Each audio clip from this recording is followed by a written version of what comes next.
We'll start off obviously 3 for 3, Texas A&M Invitational. Kind of talk to us specifically about match today. Yeah, talked in the locker room, and it was a very short speech because I'm coughing up a lung. But it was just, I was hoping for a response, and I thought we gave that. It was loud and resounding, and I thought we played really good volleyball for all 3 sets. And then kind of looking at it in totality, 3 matches, obviously 2 sweeps and a 5-setter. What are you going to learn for this, obviously, because we're now about to go back on the road for 3 matches?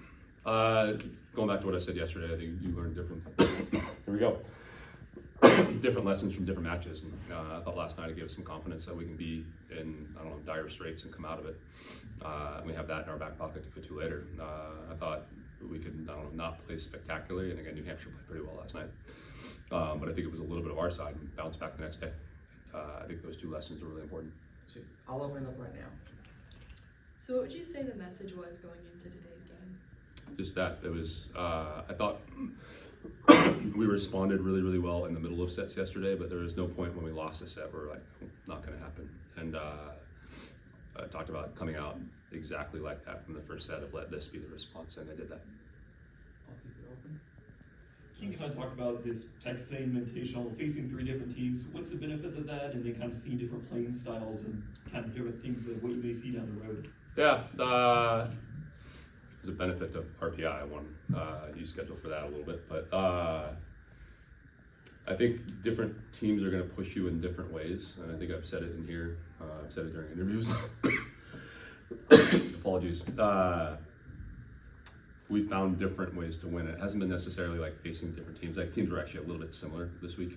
There were a lot of 6-2s going on, some different combos going on. So I think the one thing it does prepare you for is that first round of the NCAA tournament, you play back to back. And the majority of the SEC are never doing that. You have a day off in between, and it's not, hey, we get done with this match, we got to turn the page, we're on to the next match with video that night. And I've always talked, this is the time of year to prepare for that, of how do we face a different style, how do we digest information, and how do we go out and execute. And then also, what kind of challenges was Louisiana giving y'all? Because I know the second 2 sets, they really kind of kept it close up and about halfway, and then y'all broke away with it. Yeah, I think at one point I looked down at the second set, we were siding out at 80%, and they were at 75. So just their offense was ticking along, and I thought they were doing some stuff with kind of tips and rolls and shoves and doing some different things with different speeds, and I thought we did a good job adjusting to that. So yesterday against New Hampshire, that was, I believe, your first 5-set game of the season. Yep. And then today you come out and get the sweep. What changed between yesterday and today that you saw? I think mentality. We also talked just during the pregame today about being willing to grind within a rally, of not feeling we have to get it. I promise I won't be sick next time I'm in here. All on one swing, and I thought we did a really good job of that. And just again, mentality. We came out and with the idea that we're going to respond to what happened last night.